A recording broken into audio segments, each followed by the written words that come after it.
Esam ieplānojuši brīvdienu pārbraucienu vai arī ģimenes ceļojumu ar automašīnu un vēlamies ņemt līdzi velosipēdu, slēpes vai vienkārši daudz mantas un ir nepieciešams jumta bagažnieks. Tad ar ko mums vajadzētu sākt? Mums vajadzētu sākt ar jumta šķērstieņiem, pie kā visus šos inventāru mēs varam piestiprināt. Un jāsaka ar to, ka jāsaprot jūsu konkrētajai automašīnai, kāda ir jumta sistēma, kāda ir stiprinājuma sistēma, ko ražotājs ir paredzējis, lai jumta šķērstieņus mēs varētu piestiprināt pie automašīnas. Un ko tad mums tūle piedāvā? Kādi ir šie šķērstieņu varianti? Tātad mums ir 3 dažādi modeļi, 3 dažādas versijas, un sāksim ar to vienkāršāko un parastāko, ar Square Bar Evo. Šāds izstās pats šķērstienis, viņam attiecīgi liekās apakšā šāda pēda, kas šobrīd man ir pievienota šim šķērstienim, un liekam virsū uz jumta. Šis gan ir vienkāršākais risinājums. Viņš mums izskatās kā no 80. gadiem, kā uz veca Volvo kaut kur Skandināvijā, kam uz jumta stāv slēpes. Ja mēs jau skatāmies kaut ko nedaudz modernāku, kas ir piemērots jau mūsdienu automašīnām, tad nākušais modelis ir Wingbar Evo. Wingbar Evo mums liekas uz šādas pēdas. Kas ir tā, teiksim, galvenā atšķirība no nākošā modeļa? Tas, ka šajā gadījumā šķērstienis nedaudz izvirzās ārpus šīs pašas stiprinājuma pēdas. Ja mēs salīdzinām jau ar vizuāli, manuprāt, baudāmāko modeli, kas ir Wingbar Edge, tad šeit mēs redzam, ka šķērstienis neizvirzās ārpus pēdas, bet tam ir arī praktisks mīnus kāds, ļoti vienkārši. Ja mēs viņus liekam abus divus blakām, tad mēs redzam, ka šī vieta starp abām pēdām ir nedaudz garāka. Un, ja mēs, teiksim, vēlamies uzstādīt 2 slēpju turētājus rindā, lai mēs varētu uzlikt, pieņemsim, snowboard dēli un 3 slēpju komplektus, vai varbūt pat vēl vairāk, tad šis noteikti būs praktiskāks risinājums. Savukārt, ja mums nav nepieciešams tik daudz inventāru likt uz jumtu, uz šķērstieņiem, tad mēs varam izvēlēties Wingbar Edge modeli.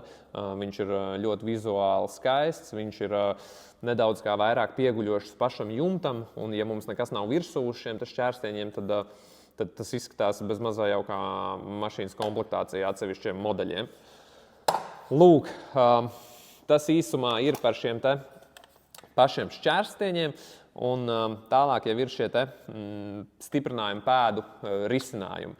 Iesākumā mums ir jāsaprot, kāda ir jūsējā automašīna un kāda ir jumta konstrukcija un ko ražotājs ir paredzējis.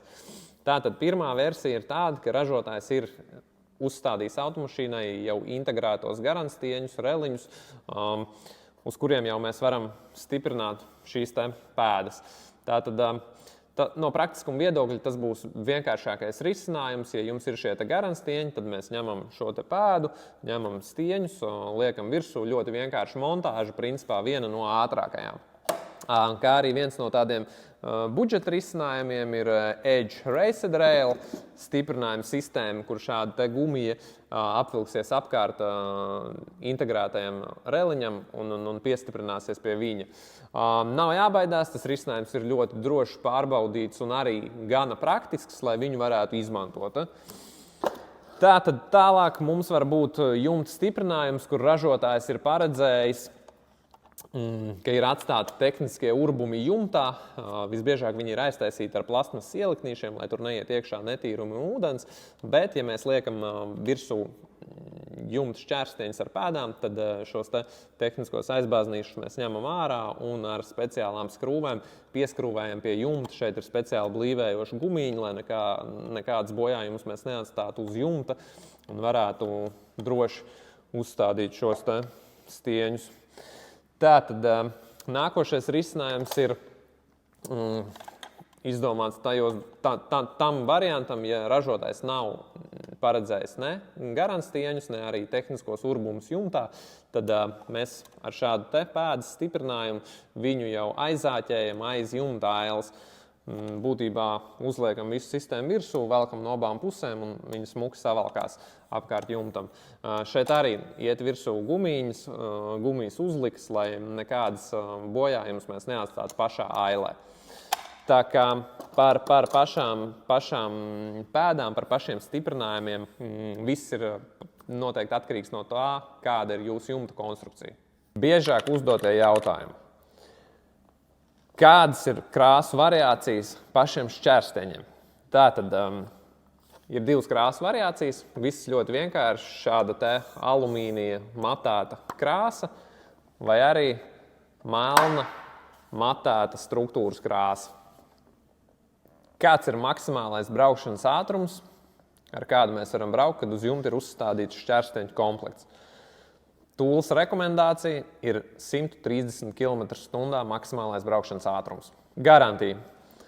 Tūles ražotāja garantija visiem šķērsteņiem un pēdām ir 2 gadi. Kā izvēlēties pareizo un atbilstošo pēdu un šķērsteņu komplektu priekš manējās automašīnas? Droši zvani mums vai raksti. Visticamāk, mēs uzdosim pāris jautājumus saistībā ar to, kāda ir jūsu automašīna, kāds ir izlaiduma gads, kāda marka modelis, kā arī pajautāsim, lai jūs atsūtat bildi, lai mēs nekļūdītos ar ražotāju izvēlēto risinājumu, vai tur ir tehniskie caurumi, vai tur ir garantstieņi, un attiecīgi no tā izejot, mēs sagatavosim jums piedāvājumu jau ar visiem iespējamiem variantiem un šķērsteņu komplektiem. Nezinu, kurš šķērstieņi tavai automašīnai vislabāk piestāvēs, nevar izdomāt, kuru krāsu tu vēlies. Droši brauc pie mums uz ProRing autocentru Latgales ielā 349. Parādīsim, piemērīsim, kā arī uzstādīsim bez maksas šķērstieņus un pēdas uz jūsu automašīnas.